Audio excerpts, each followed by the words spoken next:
terus berlari hingga dia menjumpai jalan menanjak dan ditumbuhi ilalang. Dengan sekuat tenaga, dia menerobos ilalang itu hingga akhirnya. Assalamualaikum warahmatullahi wabarakatuh. Halo teman-teman, apa kabar kalian semua? Semoga sehat ya. Selamat datang di channel ini. Pada kesempatan kali ini, kami akan menceritakan perjalanan seorang mahasiswa saat menjelajahi hutan legendaris yang ada di daerah Jawa Timur. Seperti apa ceritanya dan untuk apa dia ke sana? Langsung aja kita masuk ke dalam ceritanya. Tapi sebelum itu, buat teman-teman yang mempunyai kisah horor atau cerita misteri yang berkenan ceritanya dibawakan oleh tim halusinasi, silakan email kami. Email ada di deskripsi. Oke, langsung saja. Ayo mulai.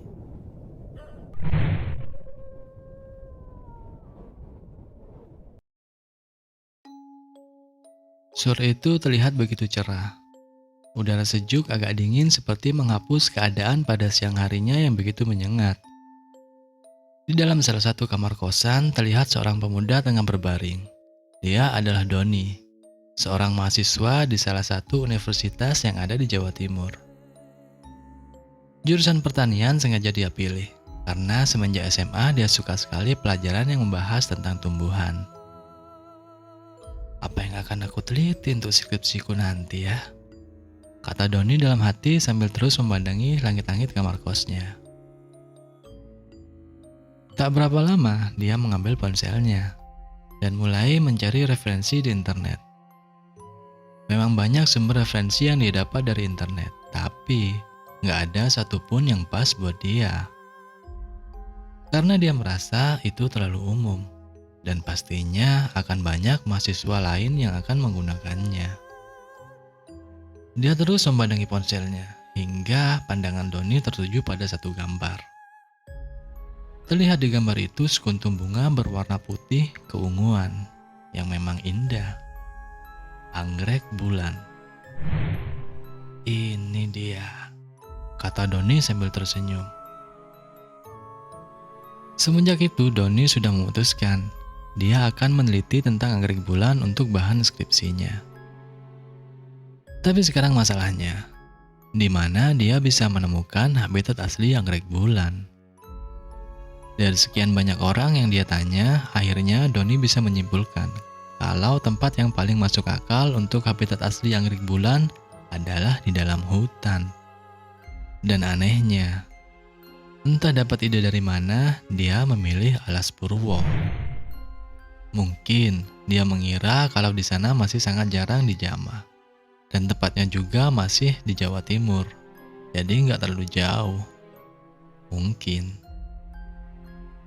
Singkat cerita, setelah menyiapkan semua perlengkapan, Doni bersiap untuk berangkat. Tapi, tiba-tiba langit menjadi mendung, dan hujan turun dengan lebat. Entah ini pertanda atau gimana, tapi Doni sempat berpikir, apa benar penelitianku harus ke Alas Purwo? Tanya Doni dalam hati. Tapi lagi-lagi semua pikiran itu hilang ketika Doni memandang foto bunga itu di HP-nya. Nggak terbayang bagi Doni seandainya dia bisa melihat bunga itu di alam liar yang belum pernah terjamah. Meski tampak masih gerimis, Doni akhirnya berangkat menuju Banyuwangi. Dengan bermodalkan Maps di aplikasi ponselnya, Doni mulai memacu motornya. Setelah kurang lebih 4 jam perjalanan, Doni mulai memasuki daerah Banyuwangi. Dan tempat yang pertama kali akan dia singgahi adalah rumah kepala desa di daerah itu. Sambil bertanya kepada masyarakat di sana, akhirnya Doni bisa menemukan rumah kepala desa. Setelah bertemu dengan kepala desa, Doni mulai memperkenalkan diri dan menyampaikan maksud dan tujuan datang ke daerah itu. Apa ada yang bisa mengantar saya masuk ke Alas Purwo, Pak? Saya sedang melakukan penelitian. Saya pasti akan bayarnya dengan pantas, kata Doni. Tiba-tiba, kepala desa menatap ke arah Doni dengan pandangan yang serius, sambil agak mengejutkan dahinya. Kalau boleh tahu, di mana tepatnya anak Doni mau diantar? balas kepala desa dengan kata-kata yang terdengar sangat lirih. Di mana saja, Pak? Yang penting saya bisa menjumpai anggrek bulan. Saya sedang menyelesaikan skripsi saya, dan objek penelitiannya adalah anggrek bulan. Lanjut Doni. Pak Kepala Desa hanya mengangguk pelan, kemudian beranjak untuk melihat kalender. Nak, kalau bisa kesananya diundur dulu ya. Bulan depan aja gimana? Kata Pak Kepala Desa sembari menunjukkan kalender Jawa pada Doni. Memang kenapa, Pak? Kalau untuk bulan depan, saya takut terlalu mepet waktunya, Pak, kata Doni. Pak Kepala Desa hanya menggeleng perlahan. Dan karena melihat tekad Doni, akhirnya Pak Kepala Desa mengizinkan Doni pergi, meski dengan berat hati. Saya akan mengutus orang yang paham betul tentang Alas Purwo untuk mendampingi Nak Doni. Tapi Nak Doni jangan sekali-kali membantah beliau. Selama di sana ikuti apa yang beliau katakan, kata Pak Kepala Desa. Setelah berpamitan dan Kepala Desa, Doni pun berangkat, ditemani Pak Karyo. Yang nantinya Pak Karyo ini yang akan menemani Doni masuk ke Alas Purwo. Karena cuaca hari itu agak mendung, akhirnya mereka memutuskan untuk menggunakan angkutan umum. Sementara motor Doni dititipkan di rumah Pak Kepala Desa. Setelah turun dari angkutan umum, mereka melanjutkan dengan menggunakan ojek. Apa nggak ada tempat lain, Dek? Tanya tukang ojek kepada Doni. Kalau petani anggrek sih banyak, Pak. Tapi kurang seru, jawab Doni. Seperti yang dilakukan Pak Kepala Desa, mendengar jawaban Doni, tukang ojek itu hanya menggelengkan kepalanya. Setelah lumayan lama menempuh perjalanan dengan motor, tibalah mereka di jalan setapak. Tampaknya ini adalah jalan masuk ke dalam hutan legendaris itu. Dan benar saja, medan yang mereka tempuh tidak bisa dilalui kendaraan. Mereka harus berjalan kaki. Setelah kurang lebih 4 jam mereka berjalan masuk jauh ke dalam hutan, tiba-tiba Pak Karyo menghentikan langkahnya. Istirahat dulu Nak Doni, kata Pak Karyo. Karena memang nafas Doni sudah terdengar ngos-ngosan. Perjalanan yang Doni kira menyenangkan ternyata berbanding terbalik dengan kenyataan. Tapi herannya Pak Karyo yang terlihat usianya jauh di atas Doni sama sekali belum tampak lelah. Hingga menjelang senja, mereka tiba di suatu tempat. Dan saking rapatnya vegetasi di sana, hingga tempat itu terlihat seperti gua. Kita menginap di sini saja, Nak Doni. Anggrek bulan di sini hanya bisa dicari saat malam hari, kata Pak Karyo. Hah? Malam hari? Kata Doni sedikit kaget. Pak Karyo kemudian menjelaskan, kalau anggrek bulan di hutan itu hanya bisa terlihat saat cahaya bulan mulai menanjaki purnama. Dan menurut hitungan Pak Karyo, beberapa malam ini adalah waktu yang tepat untuk mencari bunga itu. Tenda kecil mulai didirikan, dan setelah itu mereka mulai memasak mie instan yang mereka sudah persiapkan. Setelah makan malam, minum kopi, dan berbincang sebentar, tiba-tiba Pak Karyo berdiri dan beranjak menuju ke dalam tenda. Tapi tak berapa lama Pak Karyo keluar lagi dengan menggendong tas kecil dan menggenggam sebuah senter. Ayo Nak Doni, kita berangkat. Ikuti Bapak ya, kata Pak Karyo. Doni yang memang sudah siap langsung beranjak dari duduknya dan mengikuti Pak Karyo. Awalnya Doni tidak merasa takut sedikit pun, karena Doni memang kurang percaya sama hal-hal yang begituan. Secara dia orang kota dan berpendidikan tinggi. Setidaknya itu yang Doni rasakan saat ini. Mereka semakin jauh masuk ke tengah hutan. Di sini, Doni mulai merasa ada yang aneh. Dia melihat dahan-dahan pohon bergerak-gerak, tapi gak ada sedikit pun angin yang menerpa tubuhnya. Pohon-pohon besar terlihat seperti sosok raksasa yang selalu memperhatikan mereka. Dan juga, suara lolongan anjing hutan terdengar seperti suara teriakan seseorang sedang kesakitan. Seperti ini suasana hutan pada malam hari, kata Doni dalam hati. Pak Karyo tiba-tiba berhenti. Dia terlihat seperti mengeluarkan sesuatu dari balik jaketnya. Dan ternyata, itu adalah sebungkus rokok kretek, korek api, dan satu bungkusan kertas kecil. Bungkusan ini isinya kemenyan, Nak Doni, kata Pak Karyo sembari membuka bungkusan kecil tadi. Sesaat kemudian, Pak Karyo menyalakan rokok tadi dan menaburkan kemenyan di atasnya. Asap bercampur bau kemenyan mulai menyebar ke semua penjuru hutan. Ini adalah ritual untuk menghindari lelembut dan banaspati, Nak, kata Pak Karyo. Tapi dari cara bicaranya, Pak Karyo saat ini sedang sedikit cemas. Dan Doni yang notabene kurang percaya sama hal yang begituan, untuk pertama kalinya dia merasa merinding. Setelah berjalan lumayan lama, akhirnya terlihat sebuah pohon yang tampak lebih besar dari yang lainnya. Itu, Nak Doni, kata Pak Karyo sembari memberi isyarat dan kepalanya ke arah pohon itu. Tapi entah kenapa, Pak Karyo sepertinya sangat takut untuk menunjuk ke arah pohon itu. Benar-benar aneh.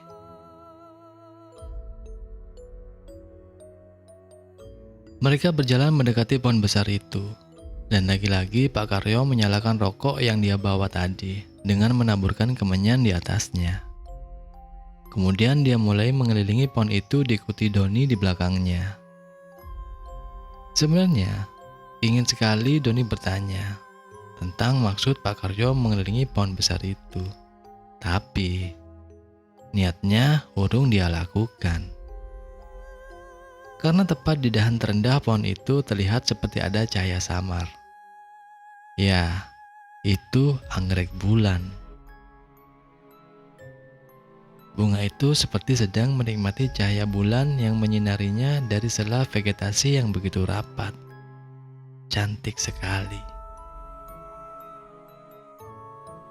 Sontak saja Doni berusaha mendekat ke arah bunga itu, tapi tiba-tiba angin berembus cukup kencang, disertai suara gemuruh yang membekakkan telinga. Dan anehnya, hanya daun pohon besar itu yang bergerak-gerak, sedangkan dahan dan daun pohon lain sekitarnya hanya diam. Sama sekali tidak ada pergerakan sedikit pun. Doni hanya terdiam menyaksikan itu. Badannya mulai terasa dingin, dan kepalanya terasa berat. Dia kemudian memandang ke arah Pak Karyo. Tapi entah kenapa, Pak Karyo tampak mengerang dan berguling-guling di tanah, seperti sedang menahan rasa sakit yang teramat sangat. Dan yang membuat Doni semakin gemetar, Pak Karyo tiba-tiba mencekek lehernya sendiri. Ini bahaya, gak bisa diteruskan, kata Doni sembari menghampiri Pak Karyo dan berusaha menarik lengannya. Telinga, mulut, dan hidung Pak Karyo tampak mulai mengeluarkan darah. Pak, sadar Pak, teriak Doni sambil menyeret tubuh Pak Karyo menjauh dari pohon itu. Doni terus berusaha menyadarkan Pak Karyo yang pingsan. Tapi tiba-tiba terdengar suara erangan dari arah pohon besar itu. Benar saja, dari balik pohon itu muncul sosok besar berwarna hijau. Matanya merah menyala. Rambutnya diikat ke atas. Dan gigi taring tampak keluar dari sela bibirnya. Dia menatap ke arah Doni dan mulai berjalan menuju mereka. Tanah terasa bergetar saat makhluk itu mulai melangkah. "Oh Tuhan!" teriak Doni. Dia kemudian berusaha menggendong tubuh Pak Karyo. Dengan sisa tenaganya, dia berlari menjauh. Doni tidak lagi memikirkan ke arah mana dia berlari. Dalam pikirannya hanya bagaimana caranya menjauh dari pohon itu bersama Pak Karyo yang masih tidak sadarkan diri. Doni terus berlari hingga dia menjumpai jalan menanjak dan ditumbuhi ilalang. Dengan sekuat tenaga dia menerobos ilalang itu hingga akhirnya kakinya merasa berpijak di jalan yang keras. "Ini jalan raya," kata Doni sembari menurunkan tubuh Pak Karyo yang sedari tadi dia gendong. Tenaga Doni benar-benar habis saat itu. Dia kemudian menoleh ke arah belakang, ke arah hutan itu. Samar dia masih melihat sosok hijau itu mendekat ke arahnya. Tampaknya sosok itu masih berusaha mengejar Doni dan Pak Karyo. "Ya Allah, aku lelah. Seandainya aku harus berakhir di sini, aku pasrah," kata Doni lirih. Ini adalah pertama kalinya Doni menyebut nama Tuhannya dengan penuh keyakinan. Setelah itu, dia tidak tahu lagi apa yang terjadi. Hanya dengungan yang terdengar di telinganya. Dan dia merasa tubuhnya seperti diseret-seret dan melayang entah kemana.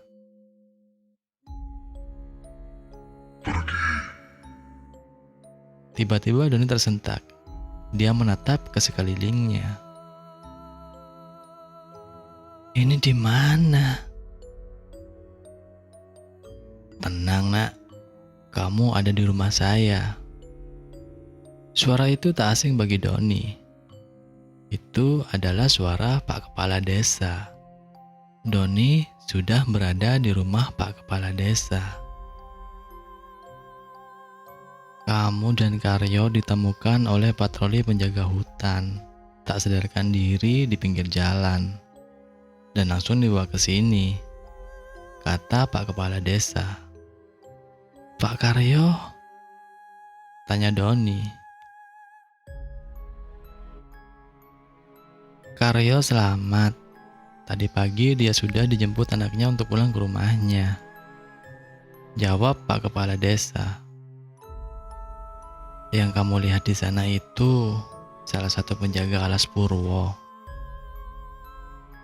Kalau menurut penanggalan Jawa, pada bulan ini semua lembut akan berkumpul di alas Purwo.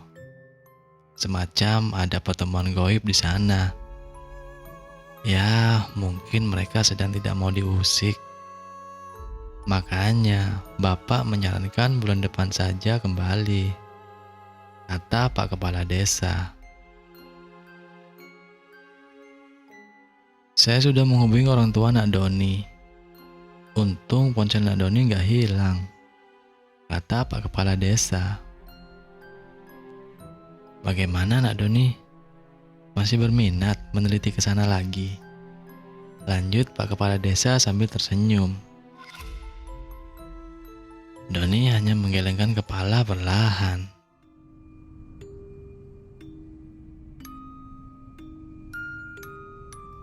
Oke teman-teman, sampai di sini ceritanya. Jangan lupa like dan subscribe agar gak ketinggalan sama cerita yang lain. Terima kasih.